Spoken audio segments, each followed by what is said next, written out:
Sabi naman, sabi, ayoko na. Sabi, sagot naman ng lolo, oo nga, ayoko na rin. Tamo, pareho sila, ayaw na nila. Yung isa patango, yung isa pailing, pero magkapareho sila, ayaw na nila. Kasi sabi sa Biblia, ang pita ay manlulupaypay. Ano pa ang susunod? Pakinggan nyo. Sapagkat ang tao ay pumapanaw sa kanyang malaong tahanan. Kita nyo, you are going away from home. Diba? Yun. Kaya sabi, bago dumating ang masasamang araw na ito, maglingkod ka na sa Diyos. Sabi, remember thy Creator in the days of thy youth. Kaya yun po ang masasabi ko sa inyo. Lalo na mga kabataan, umpisahan nyo na. Read your Bible. Listen to every minister available. But do not forget to listen to ang dating daan. Yan lang ang masasabi ko sa inyo. Hanapin na ninyo hanggang maaga pa ang kaligtasan ng ating mga kaluluwa. Itatanong ko po yun sa Exodo 20. 20 na. Yung sa mga larawan ng Diyos. Kasi po, yung Katoliko po ako, bali, ang ano po sa amin, yung hindi po namin sinasamba mismo yung, yung larawan. Kung hindi po yung, bali, ayun yung parang nagiging gabay po namin para sa Kanya. Na para maabot yung panalangin namin sa Kanya. Ano po yung po ron? Alam mo, hindi naman ako tutol may larawan ng Diyos no? Pero tanong na sa Biblia, Diyos kung may larawan ka po, anong klase po larawan mo? Basahin natin sa Colosas, pakinggan. Na siya ang larawan ng Diyos na di nakikita. He is the image of the invisible God. Ang larawan ng Diyos, hindi nakikita. Pero, di ba po sabi po nila yung God is everywhere po? Mali nga yun God is everywhere? Oh. Wala sa Biblia yun. Mali yun, iho. Ate mo, sabi ni Jesus, alam mo ito. Bata ka pa, alam mo na to. Sabi ni Jesus, manalangin kayo ng ganito. Ama namin na nasa... Langit ka. Asan? Langit ka. Hindi kahit saan nandun. Nasa langit nga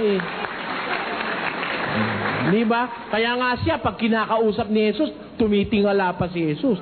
Kung kahit saan nandun, why is there a necessity para tumingala ka pa? O kaya sabihin pa, Ama namin nasa langit ka. Sana, Ama namin kahit saan nandun ka. Sana ganun hindi nga nasa langit nga Pwede pa pong isa? Sige. Ano po ba yung totoong paraan ng pagbabautismo? Kasi po may naano ko yung hands, yung sa mga sa mga... Sa Biblia ang bautismo, kung uugatin mo yung mismong salitang ugat na bapto, baptizo, sa Griego, ang kahulugan nun, immersion, paglulubog. Miski sa pasyon ng Katoliko, nakasulat sa pasyon, babasahin ko sa iyo. Ito'y pasyong Candaba na sinulat ni Padre Aniceto de la Merced, pura paroko ng Candaba, Pampanga. Ang sabi dito, ang pagbibinyag ni Juan ay isisisid na minsan. Ayun. Ang buong katawan doon sa ilog ng Jordan parang pinaliliguan. Ayun. Yun daw pagbibinyag ni Juan, isisisid na minsan ang buong katawan doon sa ilog ng Jordan parang pinaliliguan. O yung palang baptiso o bautiso o bapto, ibig sabihin talaga paglulubog. Di mali po pala sa amin yung mga Katoliko yung binabas. Hindi ko sinasabi yun, ikaw ang may sabi nun. Pero talagang sa Biblia, inilulubog talaga ang binobotismuhan. Hindi na mapapatunayan ko sa'yo, Si Kristo nung bautismuhan, inilubog Pakinggan mo, sa 3 ng Juan, at Mateo. At nang mabautismuhan si Jesus, pagdakay umahon sa tubig. Tama? And Jesus, when he was baptized, he went straightway up out of the water. Ano? Kaliwanag eh.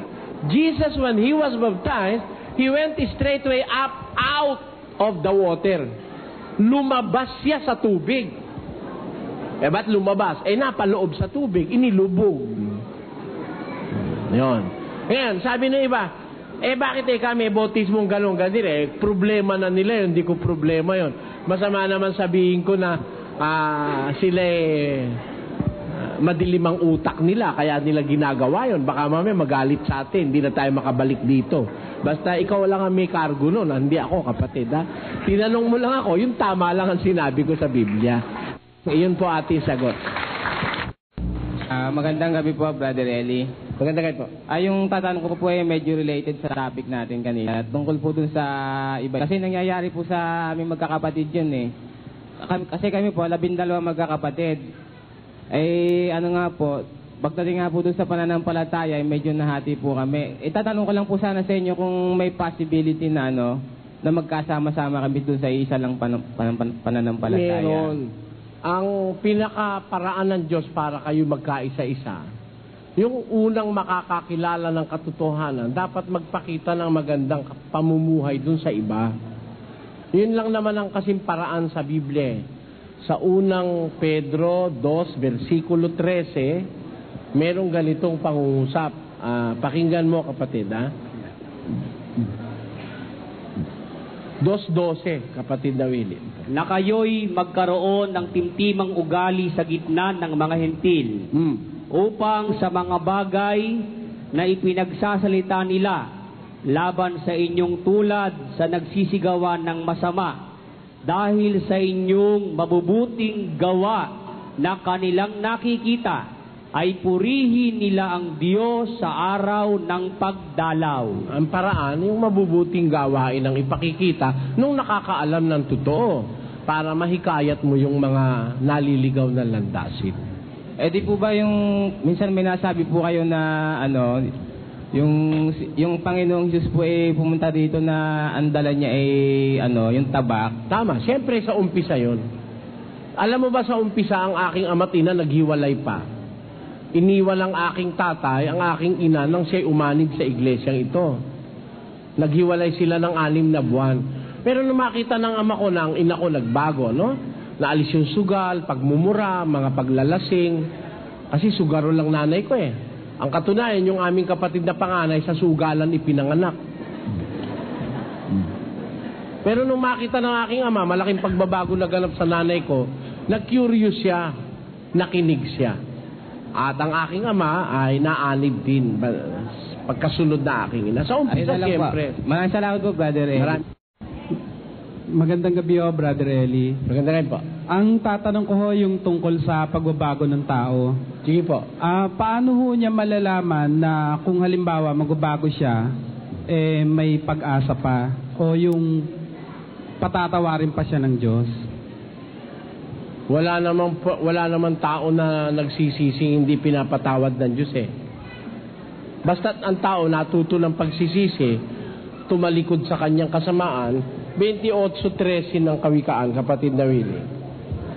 Siyang nagtatakip ng kaniyang pagsalangsang ay hindi giginhawa, ngunit ang nagpapahayag at nag-iiwan ng mga yaon ay magtatamo ng kaawaan. Ayun, ang sabi ng Panginoon, siya ang wikang nagtatakip ng kanyang mga pagsalangsang ay hindi giginhawa. Sabi, ngunit siyang nagpapahayag at nag-iiwan ng mga yaon ay magtatamo ng kaawaan. Maaawa ang Diyos sa'yo. Ngayon, paano mo malalamang hindi ka napatatawarin ng Diyos? Yun o, gusto ko. Ito nakasulat sa 26:10 ng Isayas. Ganito na sinasabi. Magpakita man ng awa sa masama, hindi rin siya matututo ng katwiran. Sa lupain ng katwiran ay gagawa siyang may kamalian at hindi niya mapapansin ang kamahalan ng Panginoon. Ayun, magpakita ka man ika ng awa sa masama, hindi rin siya matututo ng katwiran. sa lupain ng katwiran, gagawa pa rin siya ng kasamaan. Malalaman mo kung di ka pinatatawad, yung paulit-ulit mo lang ginagawa yung masama, hindi ka makapagbago. Ay, follow up po. Kasi mga 2 years na ako nakikinig sa inyo. And may narinig ho ako na yung sabi nyo na gumawa ka ng mabuti at sasamahan ka ng Panginoon. Ngayon, nangyari ho sa buhay ko, sinubukan ko ho yun. 6 months ho ako, more or less 6 months ho ako nakaag doon. Ngayon, nanghinayang ho ako dahil after 6 months, bumalik ho ako doon sa dati. Ngayon, ang punto ko, kumbaga, nakikinig ako sa inyo, nakakarinig ako ng aral, sinubukan ko na rin magbago, kumbaga, failure pa din. Kasi, kaya ka failure, wala kang kasamang espiritu. Hindi kaya ng tao magbago sa sarili. Gis 23 ng Jeremias. O Panginoon, talastas ko na ang lakad ng tao ay hindi sa kaniyang sarili, hindi para sa taong lumalakad ang magtuwid ng kaniyang mga hakbang. Hindi mo kayang ituwid sarili mo. Kaya nga may bautismo Paraan ng Diyos yun. Sa bautismo, ipagkakaloob yung Espiritu Santo na magiging katulong mo para wag ka na uling bumalik sa masama.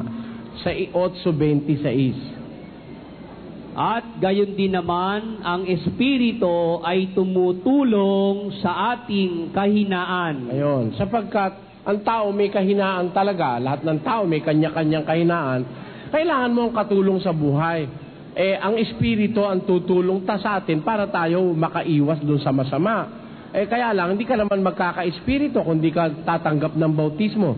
Nakikinig ka lang, hindi ka naman tumatanggap ng bautismo, hindi ka magtatagumpay. Kasi sa bautismo, 2:39, 8. At sinabi sa kanila ni Pedro, mangagsisi kayo at mga bautismo ang bawat isa sa inyo sa pangalan ni Hesukristo sa ikapagpapatawad ng inyong mga kasalanan at tatanggapin ninyo ang kaloob ng Espiritu Santo. Ayun. Pagka sa bautismo, doon ka tatanggap ng kaloob ng Espiritu Santo. Doon ka ngayon magkakaroon ng katulong. Makakalakad ka sa panibagong buhay. Pero kung hindi ka mabobautismohan, you will be a failure, of course. Pangalawa, sige po. Yun ho bang sinasabi sa Biblia na ang kasalanan pag inuulit-ulit nawawala ng kapatawaran? Yun ho ba kasama yung mga taong nasa labas ng iglesia? Hindi. Yun pagkatapos mong makilala yung katotohanan. Pakinggan mo, 10:26 ng Hebreo. Sapagkat kung ating sinasadya ang pagkakasala, pagkatapos na ating matanggap ang pagkakilala sa katotohanan, ay wala ng haing natitira pa. Ayun. Pagkatapos mong matanggap ang pagkakilala sa katotohanan, kung isinasadya mo, inulit-ulit mo, doon wala ka ng pag-asa. Pero hanggang hindi mo natatanggap may pag-asa yun. Kahit ho 2 taon na ako nakikinig. Oo. Salamat ho. Salamat din. Napakinggan ko po na ang nagdi-decide po sa tao na gagawa ng mabuti o masama ay yung pong ating puso. Di po ba sabi nyo po, hindi nagko-contradict ang Bible at saka ang science? Tama yun. Ay according po sa science, ang brain po ang nagpo-process ng information tsaka nagdi-decide po sa atin. Paano po yung medyo contradicting po para sa akin? Pakilinaw na lang po. But the Bible is speaking of another heart. Okay. It is not the physical heart at the center of your chest. Ito po yan, sa 1:18 ng Efeso. Yamang naliwanagan ang mga mata ng inyong puso upang maalaman ninyo kung ano ang pag-asa sa kaniyang pagtawag. Alam niyo ba na sa mundo, ang daigdig may puso rin, kapatid? Hindi po. Jesus is in the heart of the earth 3 days and 3 nights, according to the Bible. Kaya, ang puso represents the innermost of your being. The innermost of our being may be called the heart. And it is not the flesh heart that we have at the center of our chest. The Bible speaks of another heart, a heart with eyes. Naliwanagan ng wika ang mga mata ng inyong puso. Therefore, ibang puso ito, kapatid. Okay. Thank you po. And then another thing, brother, kasi sabi niyo po na ang Great Tribulation po, yun na lang po ang kaisa-isang hindi pa natutupad bago mag-second coming ni Christ. Ano naman po ang palatandaan na nasa Great Tribulation na tayo kung sakasakaling may Great Tribulation na nga po? The tribulation is unparalleled in the history of mankind. Sabi ni Jesus Christ, ay ang ganoong kapigatian ay hindi pa nangyayari magmula nang magkaroon ng sanlibutan hanggang ngayon at hindi na mangyayaring muli kailanman. Therefore, that is incomparable. Alam mo kapatid, noong 1931, 33 if I'm not mistaken, nagkaroon ng influenza sa buong mundo. Millions of people died of influenza. Wala silang mapagkuhanan ng gamot para sa influenza. Hindi pa noon na-iimbento ang ang penicillin yata. Napakaraming namatay. There was once a time again na nagkaroon ng tinatawag na bubonic plague sa mundo. Yung namamatay dahil sa pistin ng daga. Yung Black Death na tinatawag, napakarami ring namatay, milyon-milyon. Ang namatay dyan, mas marami pa kaysa sa namatay ng World War II, ayon sa statistika. Meron nangyari na kagutom all throughout the history of mankind, even in Israel, nagkaroon ng kagutom na kung saan yung magulang kinain yung mga anak nila, Ngayon, ba't ko sinasabi sa ito? Gather all these informations together and put them together, that tribulation will be more bitter than the past experiences of the earth. Kaya alam natin na hindi pa nangyayari ngayon yun. Okay. Maraming salamat sa mga nanood at sa mga hindi nag-skip ng mga YouTube ads bilang suporta sa aking channel.